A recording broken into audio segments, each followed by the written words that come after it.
a sheet of vellum 3 feet wide, a magnifying loupe still warm from someone's hand, and a single line of gold ink that had just been painted over in white.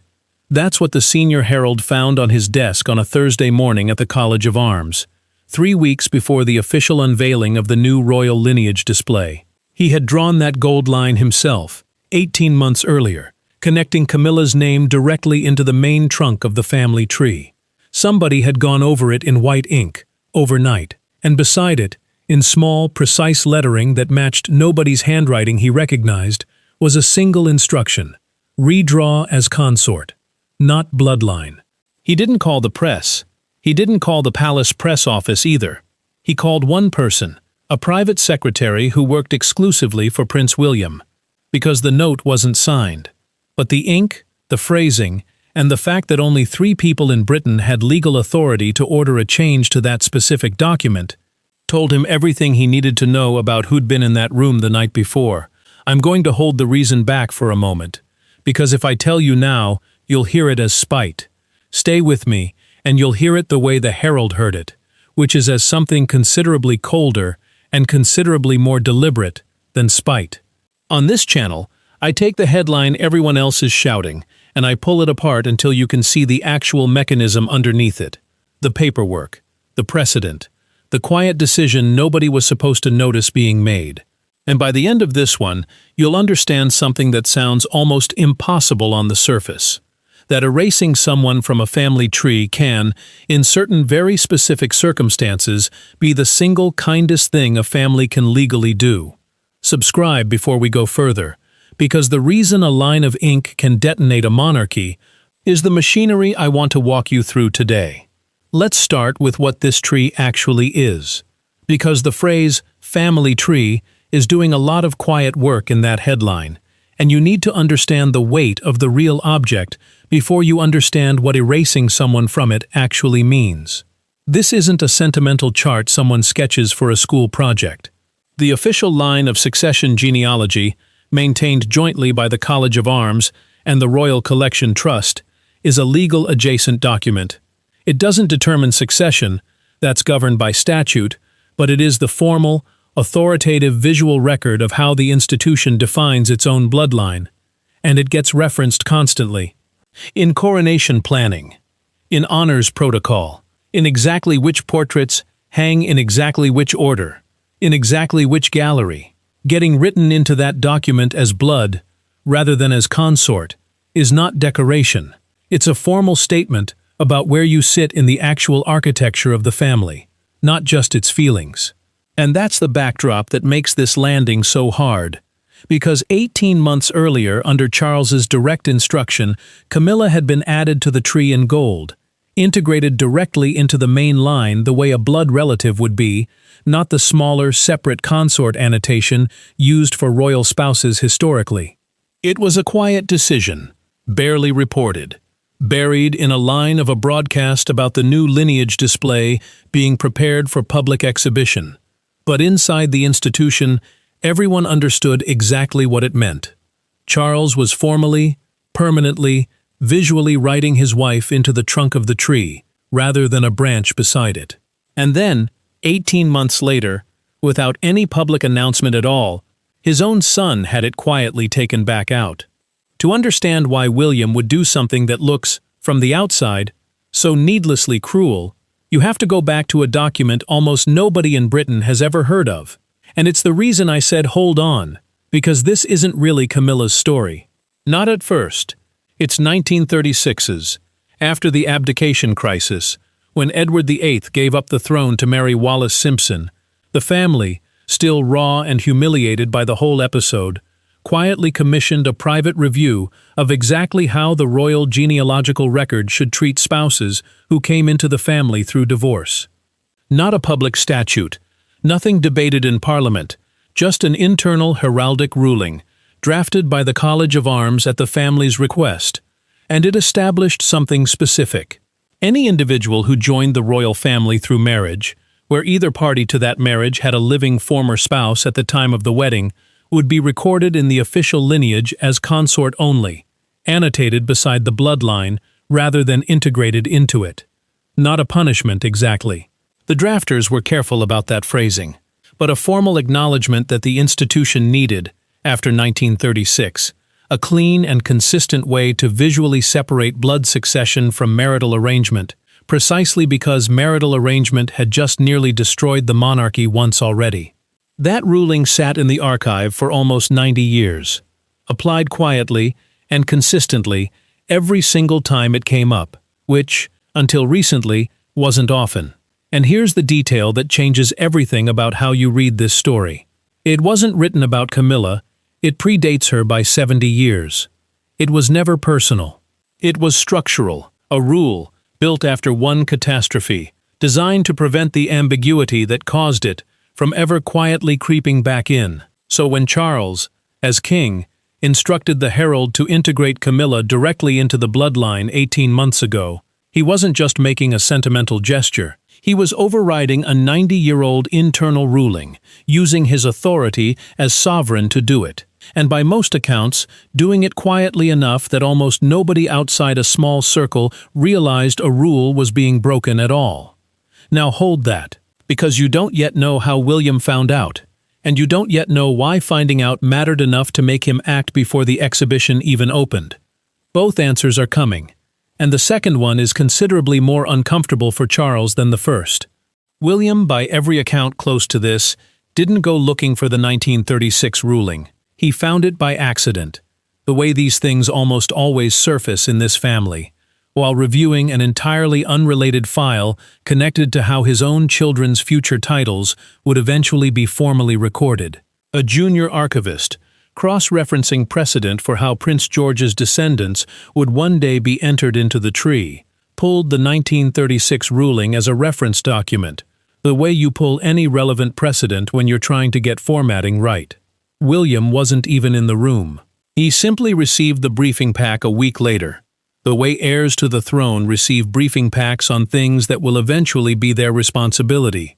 And somewhere in a stack of largely procedural material was a 90-year-old ruling he'd never heard of, sitting directly beside a note confirming that his own father had quietly instructed the College of Arms to override it for Camilla, 18 months earlier.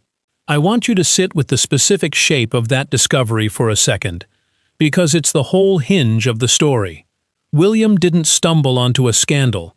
He stumbled onto an inconsistency, a rule that had existed for 90 years, applied without exception, until his father simply chose not to apply it. Quietly, without asking anyone whether the exception was appropriate, without any public explanation of why the family's own internal architecture was being rewritten specifically for his wife. And here's the part that made it considerably worse than a simple oversight. William asked his private office to check whether the ruling had been formally revised or repealed at any point to justify the change. It hadn't. Nobody had gone through the process of updating the ruling itself, consulting the College of Arms formally, or documenting any new precedent. Charles had simply instructed the herald directly, sovereign to servant, and the herald, understandably, had complied. Because when the king personally tells you how he wants his own family tree drawn, you draw it that way. The 1936 rule hadn't been overturned. It had just been quietly ignored by the one person with enough authority to make ignoring it look, on paper, indistinguishable from a formal change. That distinction matters enormously, and it's the reason William acted the way he did, rather than simply raising it privately with his father first. Because an ignored rule that nobody's corrected is a rule that can be reapplied by literally anyone with the authority to do it.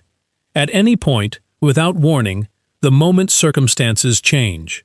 William understood something his father, by most accounts, hadn't fully considered in the moment he made that instruction.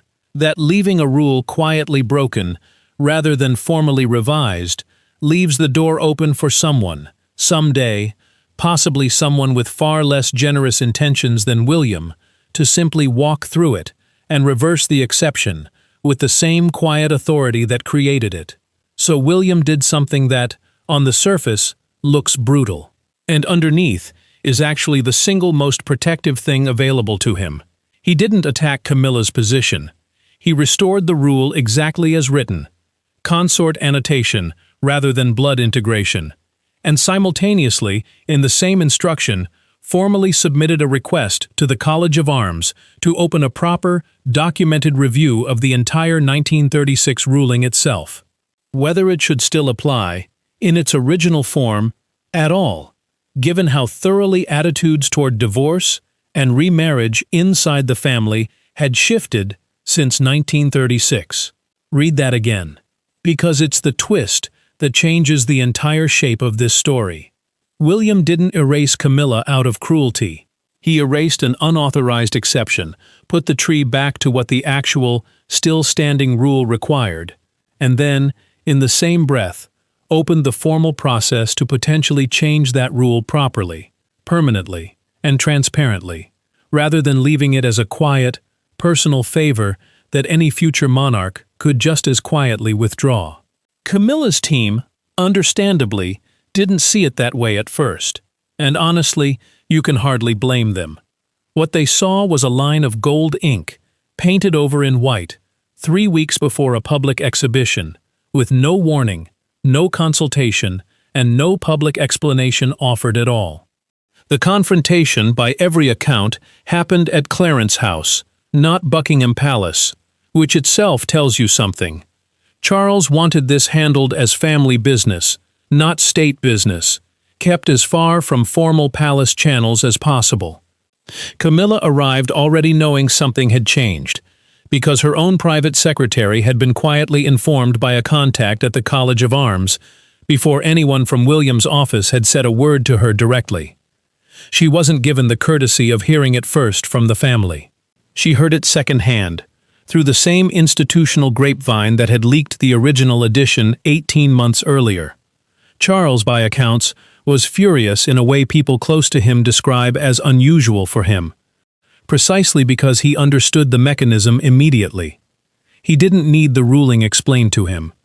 He'd have known, at some level, when he first gave the original instruction, that he was bypassing something, rather than changing it. Hearing that his own son had gone looking through 9 decades of internal precedent and found the exact gap he'd quietly stepped through wasn't just embarrassing. It confirmed, in the coldest possible terms, that nothing he arranges informally in this family is actually safe from being formally unwound, the moment somebody with equal or greater authority decides to look closely enough. William, by accounts, didn't raise his voice once during that meeting, which, if you've followed this family for any length of time, you'll recognize as the single most dangerous register he operates in. He laid out the timeline plainly. The 1936 ruling, still standing, never formally revised. His father's instruction, given without going through the proper channel to change it. And the exhibition, opening in 3 weeks, about to publicly and permanently display an inconsistency that any journalist with archive access could eventually uncover, and turn into exactly the kind of story that would embarrass Camilla far more than a quiet, correct annotation ever could. And this is the sentence that, by every account, actually landed. Because it wasn't an accusation, it was a warning, dressed as concern. William reportedly told his father that leaving the tree as it stood wasn't protecting Camilla at all. It was leaving her position resting on nothing more solid than his father's personal goodwill, a goodwill that has no legal weight whatsoever, the moment Charles is no longer the one holding the pen. If the family genuinely believed the 1936 rule no longer reflected who they were as an institution, the answer wasn't a quiet, unrecorded exception, made by one sovereign for one wife. The answer was to actually change the rule, properly, publicly, so that it protected not just Camilla, but whoever comes after her too. That reframing is the whole engine of this story, and it's worth sitting with, because it flips the entire emotional register of the headline. Erased sounds like punishment. What William actually did was closer to refusing to let his father hand his wife a gift with no legal foundation, dressed up as permanent, when it was in fact one signature away from being reversed by absolutely anyone who eventually decided it should be. Camilla, according to someone close to that meeting, understood this faster than Charles did. which tracks with everything else we know about how she tends to process these situations. She'd spent decades watching this family make quiet, informal arrangements that felt secure, right up until the moment they weren't. And something in William's argument apparently resonated with an instinct she'd been carrying long before this specific fight ever started.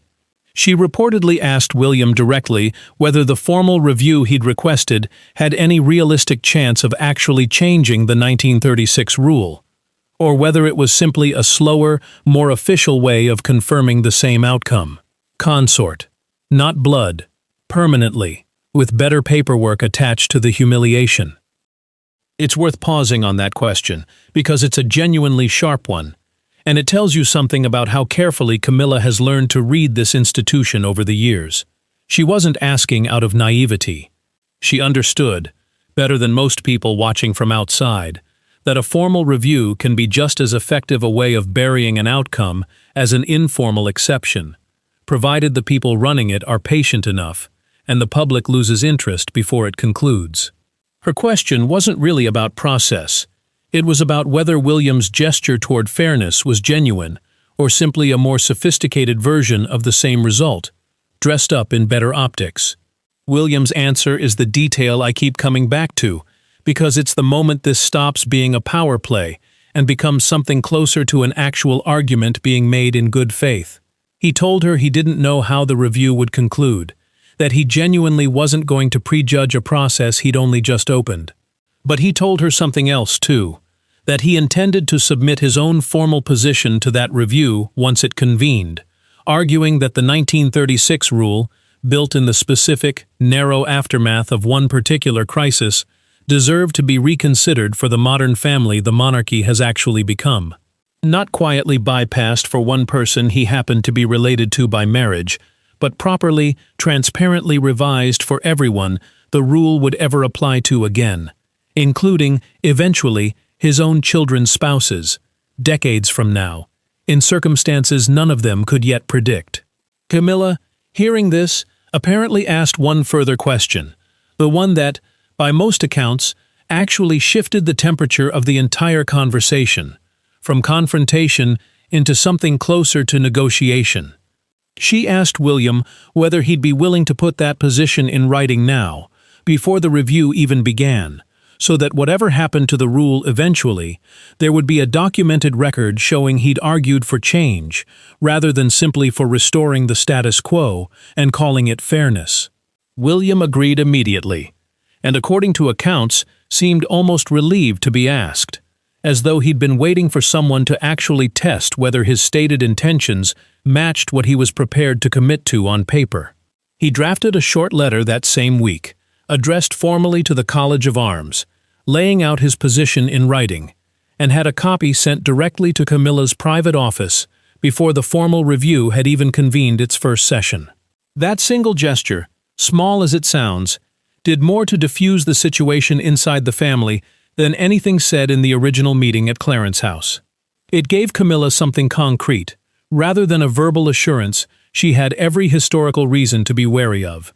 A written position, dated, on record, arguing that the 1936 rule itself deserved reconsideration, submitted by the one person in the family with enough authority and enough motive to make sure that reconsideration actually happened, rather than quietly stalling somewhere in an archive. That's the twist that reframes the entire headline, the same way Edward's charity condition reframed an entire inheritance fight a few months earlier in this family's history. William wasn't protecting a rule out of cold procedural rigidity. He was refusing to let the rule be quietly broken for one convenient exception, while leaving it fully intact, fully enforceable, and fully dangerous for the next person who happened to need it broken, and didn't have a king for a husband willing to risk his own authority doing it. The exhibition opened on schedule, 3 weeks later, and the tree displayed inside it showed exactly what the 1936 ruling required. Camilla listed as consort, annotated beside the main line, rather than integrated directly into it. The same treatment every royal spouse who'd married into the family after a previous divorce had technically been owed for 90 years. Almost nobody outside the family noticed the distinction at all when it opened. It took a specialist genealogy correspondent, working through the exhibition weeks later, to spot that the display didn't match a photograph of an earlier draft that had circulated briefly the previous year. And it was that discrepancy, small enough that most visitors walked straight past it, that eventually broke into the wider press, as the story you've probably heard some version of already. By the time it did break, though, the palace had something most royal controversies never get in time. An actual answer, ready to give. Not a denial, not a vague statement about family matters remaining private, but a genuine, documented explanation. The 1936 ruling, the unauthorized exception, the formal review William had already opened, months earlier, quietly, before any of this became public at all. What could have read as a fresh act of cruelty instead read, once the full timeline came out, as something considerably harder for critics to attack cleanly. A young king's heir insisting that an old rule be either properly followed or properly changed, rather than quietly, personally suspended for one family member, with no guarantee it would ever protect her or anyone else again. Charles, for his part, never publicly commented on any of it, which, by this family's standards, counts as a kind of tacit acceptance that his son had a point he genuinely couldn't argue his way around. Camilla, in one of the only comments attributed to her directly on the matter, told a friend, according to an account later reported, that she'd rather be listed correctly and permanently than incorrectly and temporarily. A line that, whether or not it's verbatim, captures something true about how this entire episode actually resolved, once the anger cooled enough for anyone involved to think clearly about it. There's a smaller, quieter postscript to this story that never made it into any of the coverage. And I think it's actually the detail that tells you the most about where things genuinely landed between William and Camilla, once the immediate crisis passed.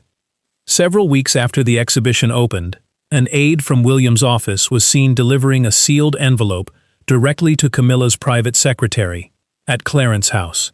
No explanation offered publicly. No statement issued about its contents.